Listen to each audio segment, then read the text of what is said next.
കൃഷ്ണ. എല്ലാവർക്കും മാധവത്തിലേക്ക് സ്വാഗതം. ശൂർപ്പണഖയുടെ പ്രണയ അഭ്യർത്ഥനയാണ് നമ്മൾ കഴിഞ്ഞ ദിവസം പറഞ്ഞത്. അങ്ങനെ ലക്ഷ്മണൻ്റെ വാളാൽ ശൂർപ്പണഖയ്ക്ക് മുറിവേൽക്കുകയാണ്.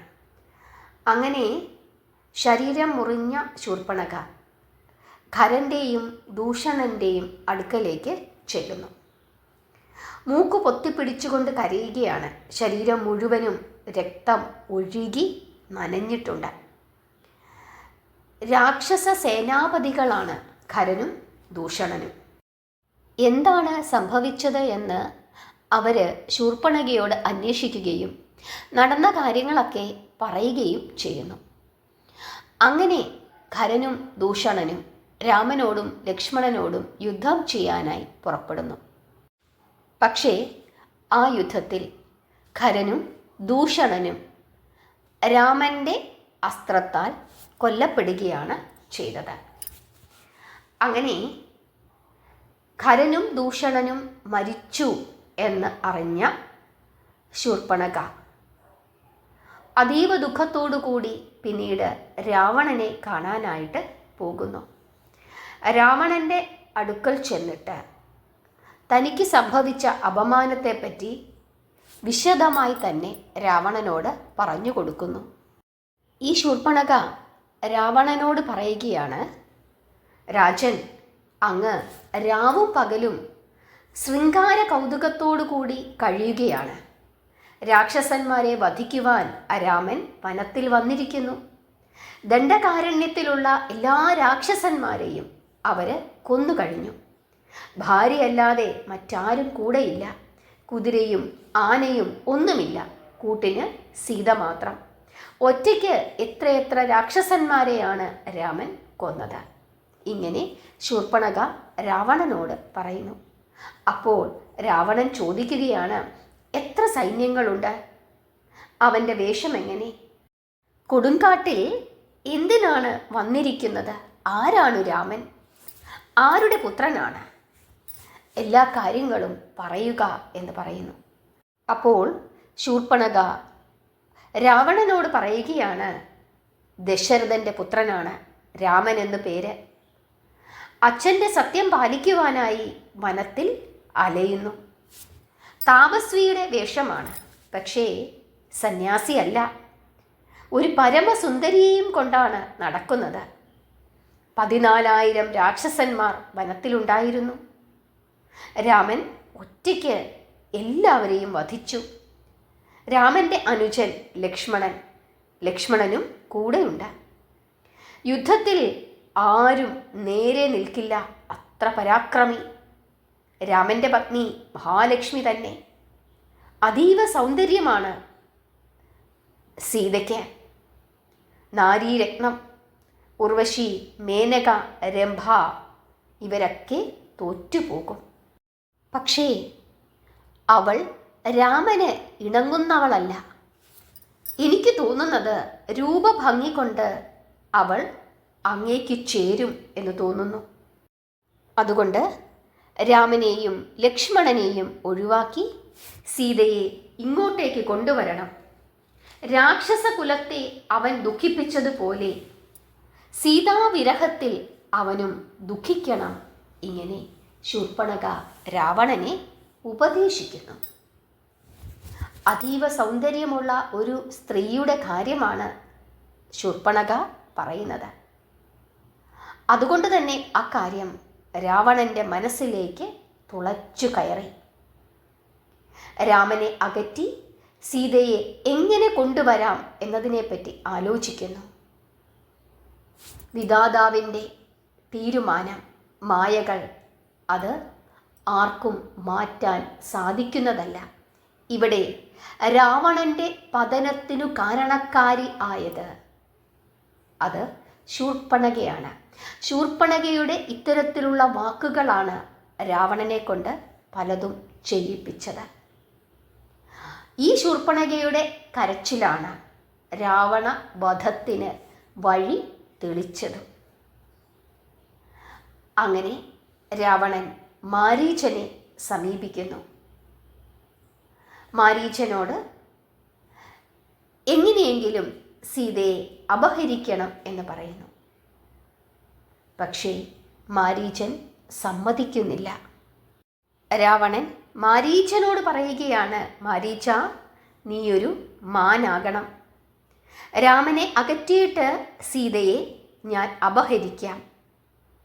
ഇങ്ങനെ രാവണൻ മാരീചനോട് പറയുന്നു. പക്ഷേ മാരീചൻ സമ്മതിക്കുന്നില്ല. പിന്നീട് ഭീഷണിയായി കൊന്നുകളയും എന്ന രീതിയിൽ രാവണൻ സംസാരിക്കാൻ തുടങ്ങി. അപ്പോൾ മാരീചന് തോന്നി, ഈ ദുഷ്ടൻ്റെ കയ്യാൽ മരണപ്പെട്ടാൽ അത് എനിക്ക് മോക്ഷം നൽകില്ല. എന്തായാലും മരണം ഉറപ്പാണ്. അങ്ങനെയെങ്കിൽ രാമൻ്റെ കയ്യാൽ മരണം വരിച്ചാൽ അത് മഹാഭാഗ്യമാണ് എന്ന് മാരീചൻ ചിന്തിക്കുന്നു. അങ്ങനെ രാവണൻ പറയുന്നത് അനുസരിക്കാം എന്ന് മാരീചൻ പറയുന്നു.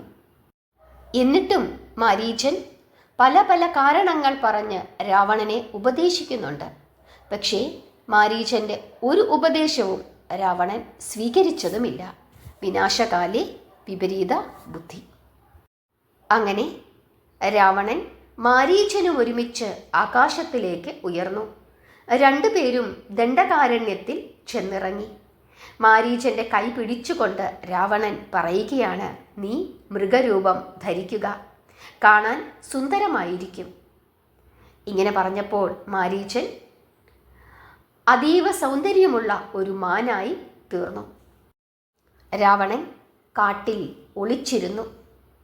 രത്നകാന്തി വിതറിക്കൊണ്ട് ആ മായാമൃഗം ഓടിക്കളിക്കുന്നു.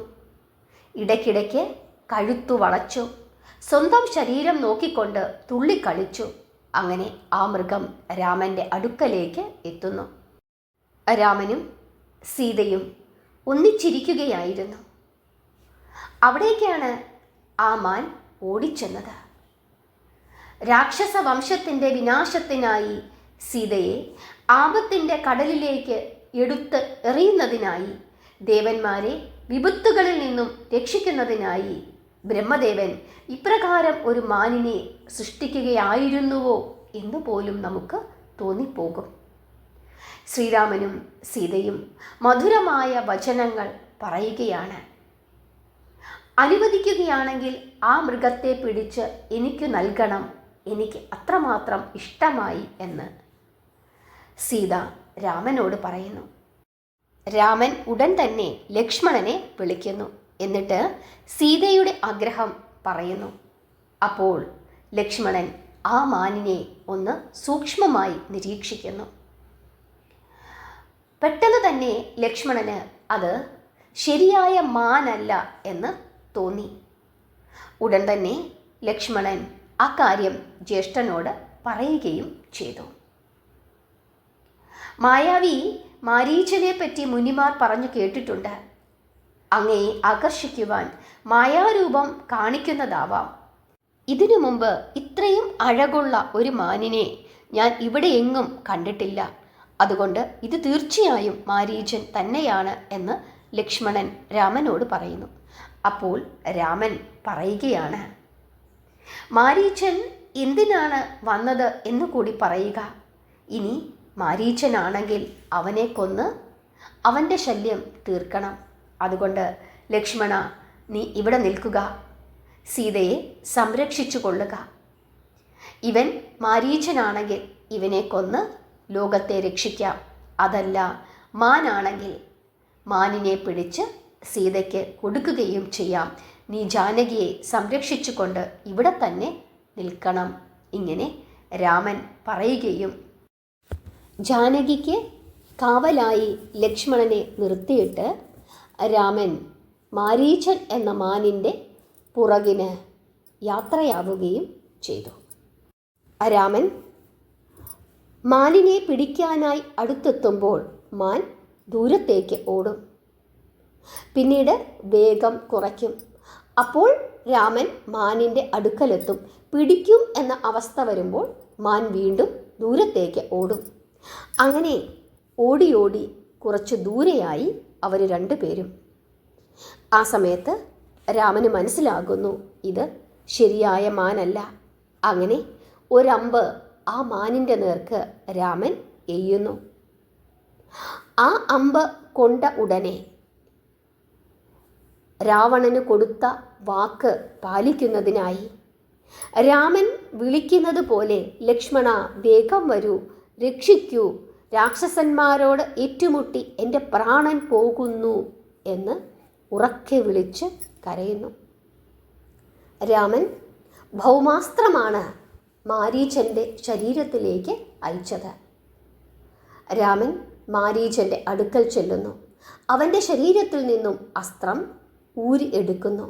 അതിനുശേഷം തിരിച്ച് സീതയുടെ അടുക്കലേക്ക് യാത്രയാകുന്നു. ഹരേ കൃഷ്ണ. ഈ കരച്ചിൽ സീതയും ലക്ഷ്മണനും കേൾക്കുന്നു.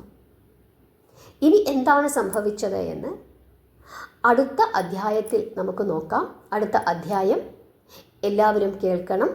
സീത അപഹരണം. പ്രാർത്ഥിക്കുക, നാമം ജപിക്കുക.